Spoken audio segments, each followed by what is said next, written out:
New friends, आज के update कुछ इस प्रकार से। आज हम सबसे पहले बात करेंगे अमेरिका की। अमेरिकी आर्मी ने हाल ही में हुए टेलिस्मैन सेबर अभ्यास के दौरान ऑस्ट्रेलिया के उत्तरी क्षेत्र में अपनी लंबी दूरी की हाइपरसोनिक हथियार प्रणाली तैनात की है। डार्क ईगल के नाम से पहचाने जाने वाले इस सिस्टम की विदेश में यह पहली तैनाती है।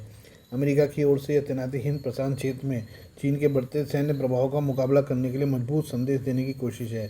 चीन के प्रभाव वाला बड़ा समुद्री क्षेत्र अमेरिका के इस सिस्टम की रेंज में आ गया है। ऐसे में इस पर चीन की प्रतिक्रिया आ सकती है। अमेरिका का मल्टी डोमेन टास्क फोर्स ने जुलाई में इस हथियार प्रणाली को ऑस्ट्रेलिया पहुंचाया। डार्क ईगल प्रणाली अमेरिका की लंबी दूरी की मारक क्षमताओं में महत्वपूर्ण छलांग है। ध्वनि की गति से 5 गुना मैक 5 से भी ज़्यादा रफ्तार से सटीकता के साथ 1725 मील तक लक्ष्यों पर वार करती है। इस हथियार का anti access area denial A2/AD network को भेजने की क्षमता इसे चीन की रणनीतियों का मुकाबला करने में विशेष बनाती है। डार्क ईगल पारंपरिक बैलिस्टिक मिसाइलों के विपरीत हाइपरसोनिक हथियार उड़ान के दौरान अपना रास्ता बदल सकते हैं। इससे पारंपरिक वायु रक्षा प्रणालियों के लिए इसे रोकना मुश्किल हो जाता है। प्रत्येक डार्क ईगल बैटरी में संशोधित M870A4 ट्रेलरों पर 4 मोबाइल लॉन्चर होते हैं। इनमें से प्रत्येक में 2 मिसाइल ले जाने की क्षमता होती है। डार्क ईगल में एक कमांड कंट्रोल वाहन और एक सहायक वाहन होता है जो सटीक टारगेट को सक्षम बनाता है। ऑस्ट्रेलिया में डार्क ईगल की तैनाती ऐसे समय हुई है जब अमेरिका चीन और रूस के साथ हाइपरसोनिक अंतर को पाटना चाहता है। दोनों देश सक्रिय रूप से हाइपरसोनिक हथियारों का विकास और परीक्षण कर रहे हैं। चीन की DF-17 मिसाइल प्रणाली को 2019 में अनावरण किया गया। इसमें हाइपरसोनिक ग्लाइड वाहन है। रूस ने अपनी हाइपरसोनिक क्षमताओं को एवनगार्ड हाइपरसोनिक ग्लाइड वाहन प्रणालियों के साथ उन्नत किया है। ऑस्ट्रेलिया में इस प्रणाली की तैनाती बीजिंग के लिहाज से महत्वपूर्ण है। ऑस्ट्रेलिया के उत्तरी क्षेत्र में रणनीतिक स्थिति डार्क ईगल की परिचालन सीमा के भीतर संभावित चीनी लक्ष्यों को अच्छी तरह से स्थापित करती है, जिसमें दक्षिण चीन सागर में महत्वपूर्ण प्रतिष्ठान और ताइवान तक पहुंचने के रास्ते शामिल हैं। यह तैनाती अमेरिका को अधिकांश चीनी हथियार प्रणालियों की पहुंच से परे संभावित उन्नत हमला अभियानों के लिए एक सुरक्षित स्थान प्रदान करती है। ऐसे में चीन भी इसके जवाब में कोई फैसला ले सकता है। यह समुद्र में प्रभाव बढ़ाने की अमेरिका और चीन की कोशिश को भी दिखाता है। डोनाल्ड ट्रंप ने भारत पर 25% व्यापार टैरिफ और 25% रूसी तेल खरीदने के जुर्माना लगाया है। यानी भारतीय सामानों पर अमेरिका का टैरिफ अब 50% हो गया है। अगर 27 अगस्त तक रूसी तेल के लिए 25% जुर्माना नहीं हटाया जाता है तो भारत को इकलौता देश होगा जिस पर सबसे ज़्यादा अमेरिकी टैरिफ होगा। ट्रंप के टैरिफ का सीधा असर भारत के कपड़ा, फार्मा, स्टील और मैन्युफैक्चरिंग सेक्टर पर होगा। ट्रंप प्रशासन के इस फैसले को भारत ने अन्यायपूर्ण और एक तरफा बताया है, जबकि भारतीय प्रधानमंत्री ने साफ कर दिया है कि भारत अपने किसानों, मजदूरों और घरेलू उद्योग के लिए कोई समझौता नहीं करेगा, चाहे कोई भी कीमत क्यों न चुकानी पड़े। भारत के फैसले पर कई लोगों ने हैरानी जताई है। आखिर कैसे भारत ने अमेरिका के आगे घुटने टेकने से इनकार कर दिया है। एशिया टाइम्स में लिखते हुए नीदरलैंड के इंटरनेशनल रिलेशन और international trade expert Richard Martin ने लिखा कि मोदी ने ऐसा फैसला किया है क्योंकि भारत जानता है कि वो अमेरिका पर पूरी तरह निर्भर नहीं है और उसके पास कई वैकल्पिक रणनीतिक विकल्प मौजूद हैं। यही कारण है कि इस फैसले के तुरंत बाद भारत ने अमेरिका से खरीदे जाने वाले हथियारों के सौदे को रोक दिया, जो ये संकेत है कि नई दिल्ली अब अपने पत्ते नए तरीके से खेलने के लिए तैयार है। रिचर्ड मार्टिन ने कहा कि अमेरिका के टैरिफ फैसले के खिलाफ भारत सख्ती से खड़ा हो गया है क्योंकि प्रधानमंत्री मोदी जानते हैं कि उनके पास कई ऑप्शन हैं। उन्होंने कहा कि अमेरिकी टैरिफ आते ही भारत ने अमेरिका से तैयार सौदे रोक दिए हैं, जो दिखाता है कि भारत के विकल्प पेंटागन से काफ़ी आगे तक हैं। उन्होंने कहा कि भारत की ताकत की वजह ब्रिक्स जैसे मल्टीलेटरल प्लेटफॉर्म है और वो अकेला अमेरिका पर निर्भर नहीं है। उन्होंने कहा कि भारत ब्रिक्स के साथ साथ G20 और SCO जैसे प्लेटफॉर्म पर भी अपनी भूमिका निभा रहा है। उन्होंने खास तौर पर ब्रिक्स पर जोर दिया है, जिसमें संयुक्त अरब अमीरात, मिस्र, इथियोपिया और इंडोनेशिया जैसे देश भी शामिल हो चुके हैं, जिससे ब्रिक्स अब 32.5 ट्रिलियन की अर्थव्यवस्था बन चुका है। उन्होंने कहा कि ब्रिक्स पर वैश्विक कारोबार का करीब 40% हिस्सा हो चुका है। दूसरी तरफ भारत, जो अब रूस से 65 से 69 बिलियन डॉलर का व्यापार करता है, वो रूसी तेल के लिए रुपये रूबल में भुगतान कर रहा है। इसके अलावा भारत की संयुक्त अरब अमीरात के साथ करेंसी स्वैप व्यवस्था भी तेज़ी से बढ़ रही है। इसका मतलब है कि अमेरिका के डॉलर आधारित दबाव तंत्र की पकड़ भारत पर पहले जैसी नहीं रही। जब ट्रंप टैरिफ बढ़ाते हैं तो भारत सिर्फ पश्चिम की ओर देखने के बजाय पूर्व और दक्षिण की ओर से आसानी से झुक सकता है। उन्होंने कहा कि भारत अब दुनिया के 60% जेनरिक दवाइयों का निर्यात करता है। उसने 23-24 में 28 अरब डॉलर की दवाइयों का निर्यात किया। अगर अमेरिका भारतीय दवाओं पर टैरिफ लगाता है तो उसका बोझ सीधे अमेरिकी नागरिकों की जेब पर पड़ेगा, जहाँ स्वास्थ्य सेवाएं पहले से ही महंगी हैं।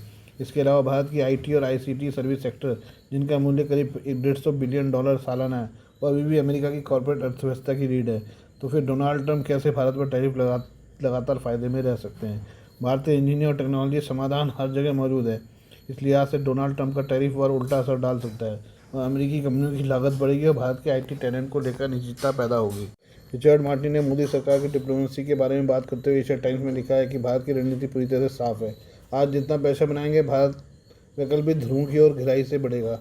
इस लिहाज से ट्रंप का टैरिफ और अमेरिका को ही रणनीतिक रूप से कमजोर करेगा। यदि वाकई अमेरिका चाहता है कि भारत के साथ बना रहे तो उसे प्रोत्साहन, निवेश और साझा सप्लाई चेन के रास्ते तलाशते होंगे, न कि भारत पर टैरिफ लगाने से कुछ हासिल होगा। आइए हम बात करें टीटीपी की। तहरीक-ए-तालिबान पाकिस्तान के लड़ाके पाकिस्तानी सेना को लगातार निशाना बना रहे हैं। खैबर पख्तूनख्वा बलूचिस्तान में पाक आर्मी पर हमले कर रही टीटीपी ने हालिया दिनों में अपनी रणनीति में खास बदलाव किया है।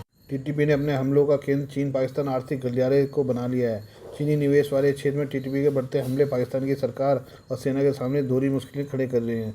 CPC Islamabad DI Khan M14 route पर पाकिस्तानी सेना और टीटीपी के बीच टकराव पाकिस्तान की आंतरिक अस्थिरता और चीन पर निर्भरता के दोहरे संकट को बढ़ाता है। टीटीपी ने इस महत्वपूर्ण आर्थिक गलियारे को युद्ध के मैदान में बदल दिया है, जिससे पाकिस्तान को CPEC परियोजनाओं की रक्षा के लिए अपने पारंपरिक मोर्चे से सैनिकों को हटाने के लिए मजबूर होना पड़ रहा है। CPEC की सुरक्षा के लिए पाक आर्मी बॉर्डर से बुलाई जा रही है। ये अलग तरह की चुनौती हसीम मुनीर के सामने पैदा करती है। न्यूज़ 18 ने दावा किया कि कबायली इलाकों में टीटीपी के लोगों ने CPEC कॉरिडोर के कई हिस्सों पर कब्जा कर लिया है। यह इन इलाकों में टीटीपी के बढ़ते नियंत्रण का संकेत है। अफगानिस्तान की सीमा के पास टीटीपी की बढ़ती क्षमता पाकिस्तान की रणनीतिक कमजोरी को उजागर कर रही है। पाकिस्तान अफगानिस्तान संबंधों में तनाव ने चीज़ों को और ख़राब किया है। इससे निर्णायक सैन्य प्रतिक्रिया के लिए इस्लामाबाद के विकल्प भी सीमित हो गए हैं। सैन्य टकराव के साथ टीटीपी आर्थिक युद्ध के अभियान में सक्रिय रूप से शामिल है।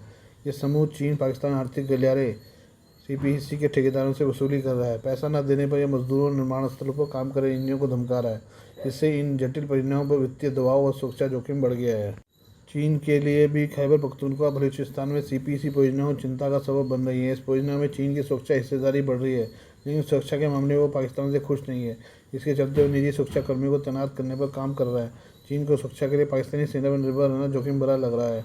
ऐसे में चीन चाहता है कि वो अपने प्रोजेक्ट की सुरक्षा खुद करे।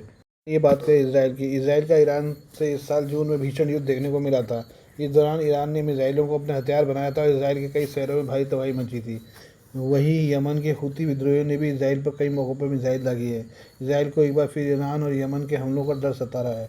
ऐसे में इजरायली सेना हवाई सुरक्षा को बढ़ाने पर काम कर रही है। इससे इसराइल के बीच फिर से टकराव की आशंका भी पैदा हो गई है। वाला न्यूज़ ने अपनी रिपोर्ट में बताया कि इजरायली रक्षा बलों IDF को ईरान या यमन के हूती विद्रोहियों की ओर से मिसाइल हमलों की एक नई लहर का डर है।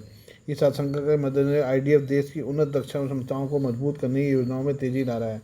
इजरायली रक्षा मंत्रालय ने अपने एयर डिफेंस सिस्टम का प्रोडक्शन बढ़ाने पर जोर दिया है। इससे पश्चिम एशिया में एक बार फिर फिक्र बढ़ रही है। इसराइल की बेंजामिन नेतन्याहू सरकार ने एरो 3, एरो 4, आयरन डोम, डेविड स्लिंग और ज़मीनी लेज़र डिफेंस सिस्टम के विकास और उत्पादन के लिए आदेश दिया है। इसमें अतिरिक्त ज़मीनी लेज़र प्रणालियाँ, विभिन्न रडार सिस्टम और दूसरी सीक्रेट तकनीक शामिल है। इनमें से हर एक सिस्टम की अलग क्षमता है। आयरन डोम एक छोटी दूरी की प्रणाली है जो 4 से 70 किलोमीटर दूरी तक मार करने वाले रॉकेट और तोपों के गोलों को रोकती है। यह खतरों का पता लगाने और उस पर नज़र रखने के लिए रडार का इस्तेमाल करती है।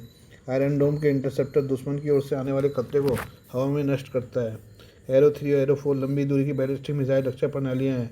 ये मिसाइलों को अंतरिक्ष में निशाना बनाता है, जिससे ये ईरान की बैलिस्टिक मिसाइलें जैसे खतरों को खिलाफ प्रभावी हो जाता है।